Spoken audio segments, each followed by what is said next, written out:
नमस्कार दोस्तों, स्वागत है एक बार फिर से आपके अपने YouTube चैनल परीक्षा विजय में। दोस्तों, जैसा कि आप लोग जानते हैं UPSSC पेट का एग्ज़ाम 20 अगस्त को है। उसी के संदर्भ में अब तक में पेट का जो सिलेबस है उसके अकॉर्डिंग जो घटना चक्र ने निकाला है उसके अकॉर्डिंग जितने भी चैप्टर वाइज अब तक में UPSSC द्वारा पूछे गए हैं सबका यहाँ पे हम क्वेश्चन कराएंगे। इसका PDF हमारे टेलीग्राम ग्रुप परीक्षा विजय में उपलब्ध है। अगर आप अभी तक टेलीग्राम ज्वाइन नहीं किए हैं तो डिस्क्रिप्शन में उसका लिंक है, वहां से आप ज्वाइन कर सकते हैं।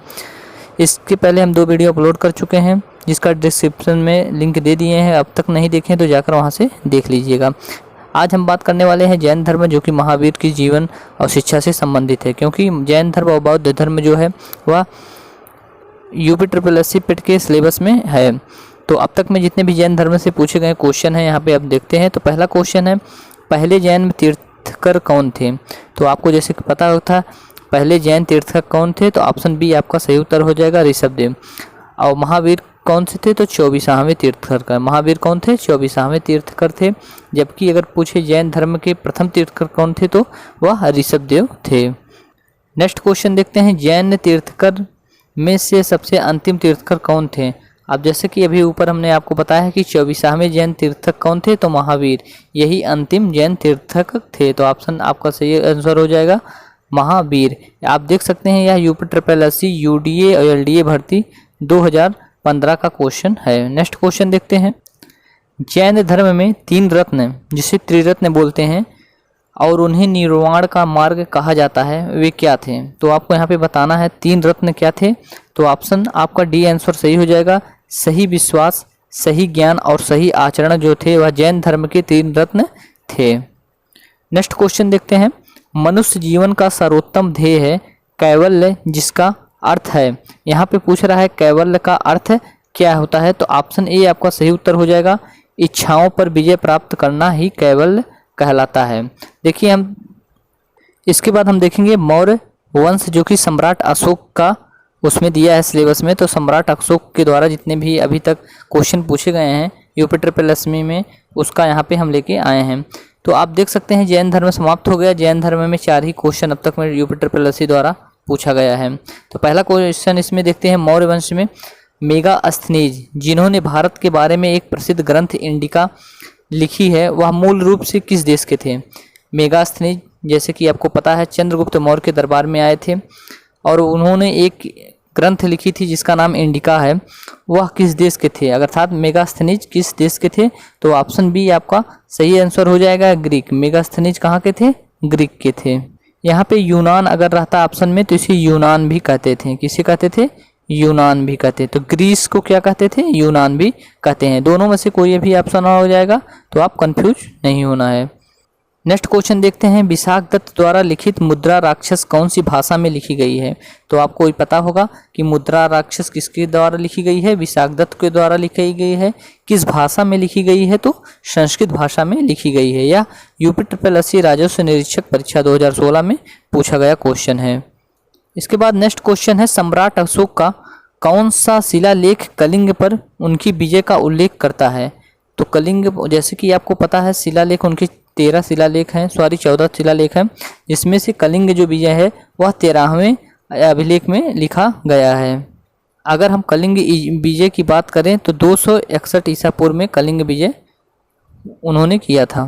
नेक्स्ट क्वेश्चन है, अशोक के आक्रमण के दौरान कलिंग जो कि पूर्वी प्रांत की राजधानी कौन सी थी? तो जो अशोक के आक्रमण के समय कलिंग की राजधानी क्या थी? तो ऑप्शन डी आपका सही उत्तर हो जाएगा, तोसली। कलिंग की राजधानी क्या थी? तोसली थी, जो कि यह कब एग्जाम में पूछा गया है? राजस्व लेखपाल परीक्षा 2015 में पूछा गया क्वेश्चन है। नेक्स्ट क्वेश्चन है, निम्नलिखित में से कौन सा अशोक का साम्राज्याधीन नहीं था? तो जैसा कि आपको पता है कश्मीर, गुर्जर, कर्नाटक एक सम्राट के अधीन थे, लेकिन जो यहाँ पे कामरूप दिया है, ऑप्शन डी आपका जो दिया है कामरूप, यहाँ से हटा दे रहे हैं, कामरूप जो दिया है वह अशोक के साम्राज्य के अधीन नहीं था। इसके बाद हम नेक्स्ट क्वेश्चन की बात करते हैं, अशोक के कौन से शिलालेख में ब्राह्मी लिपि का प्रयोग नहीं किया गया है? अशोक के किस अभिलेख में ब्राह्मी लिपि का प्रयोग नहीं किया गया है, ये आपको बताना है। तो ऑप्शन आपका बी आंसर सही हो जाएगा, शाहबाजगढ़ी। शाहबाजगढ़ी में अशोक ने ब्राह्मी लिपि का प्रयोग नहीं किया है, जबकि सारनाथ, धौली और इनमें ये दोनों जो है इनमें ब्राह्मी लिपि का प्रयोग हुआ है। नेक्स्ट क्वेश्चन है अशोक के प्रधान शिलालेख में सबसे बड़ा शिलालेख कौन सा है? तो 13वां अभिलेख जो है सबसे बड़ा है, इसी में कलिंग युद्ध का भी वर्णन है। तो इसको आप ध्यान से देखिएगा, अशोक के सबसे बड़े जो शिलालेख होते हैं वो 13वें शिलालेख सबसे बड़ा है और वह इसमें ही कलिंग युद्ध का वर्णन दिया गया है। नेक्स्ट क्वेश्चन है निम्नलिखित में से मौर्य कला का सर्वोत्तम प्रतिमान कौन सा है? मौर्य कला का सर्वोत्तम प्रतिमान कौन सा है यह आपको बताना है। तो ऑप्शन ए आपका सही उत्तर हो जाएगा स्तंभ है। नेक्स्ट क्वेश्चन देखते हैं। यह क्वेश्चन यूपी ट्रिपल मंडी प्रशिक्षक परीक्षा 2018 में द्वितीय पाली में पूछा गया क्वेश्चन है। अशोक का सिंह चतुर्मुख स्तंभ शीर्ष डैश एक स्तंभ पर है तो कहाँ पर स्थित है? जैसा कि आप लोगों ने देखा होगा जो सिक्के होते हैं भारत में, जो सिक्के चलते हैं उसमें जो सिंह रहते हैं जिसका 3 चेहरा दिखाई देता है, वास्तव में वह 4 चेहरा होते हैं सिंह के। तो ये कहाँ से लिया गया है? तो ऑप्शन डी आपका सही उत्तर हो जाएगा सारनाथ। सारनाथ कहाँ पर पड़ता है? तो वाराणसी में पड़ता है। नेक्स्ट क्वेश्चन है मौर्य अर्थव्यवस्था मुख्य रूप से किस पर निर्भर करती थी? तो जो मौर्य अर्थव्यवस्था है वह कृषि पर निर्भर करती थी। तो ऑप्शन ए आपका सही उत्तर हो जाएगा कृषि। मौर्य वंश के संस्थापक जो थे वह चंद्रगुप्त मौर्य थे। काफ़ी बेहतरीन क्वेश्चन ये है, देवानाम प्रिय के नाम से किसे जाना जाता है? देवानाम प्रिय के नाम से किसे जाना जाता है? तो ऑप्शन बी आपका सही उत्तर हो जाएगा अशोक। अशोक को देवानाम प्रिय के नाम से भी जाना जाता है। आज के लिए इतना ही। नेक्स्ट वीडियो में हम गुप्त वंश और समुद्रगुप्त और चंद्रगुप्त द्वितीय के बारे में यहाँ पे हम चर्चा करेंगे। क्योंकि देखिए सिलेबस के अकॉर्डिंग आप पढ़िए, क्योंकि सिलेबस में जो दिया है उसी के अकॉर्डिंग आप पूरा मत पढ़िए। क्योंकि देखिए अगर आपको मौर्य वंश में सिर्फ अशोक का ही पूछा है तो सिर्फ अशोक का ही पढ़िए, चंद्रगुप्त बिंबिसार ये सब मत पढ़िए। उम्मीद है यह वीडियो आपको पसंद आया होगा। अगर आपको पसंद आया हो तो अपने दोस्तों के साथ ज़रूर शेयर कीजिए। अगर आप हमारे चैनल पे नए हैं और यूपी ट्रिपल एससी अन्य परीक्षाओं की तैयारी कर रहे हैं तो आप इसे सब्सक्राइब कर सकते हैं। इसके अलावा एक और हमारा चैनल है जिस पे हम न्यूज़ वहाँ पे बनाते हैं, जैसे कोई वैकेंसी आ रही है उसके बारे में अगर आपको हमेशा अपडेट रहना है तो आप उसे भी सब्सक्राइब कर सकते हैं। उसका नाम है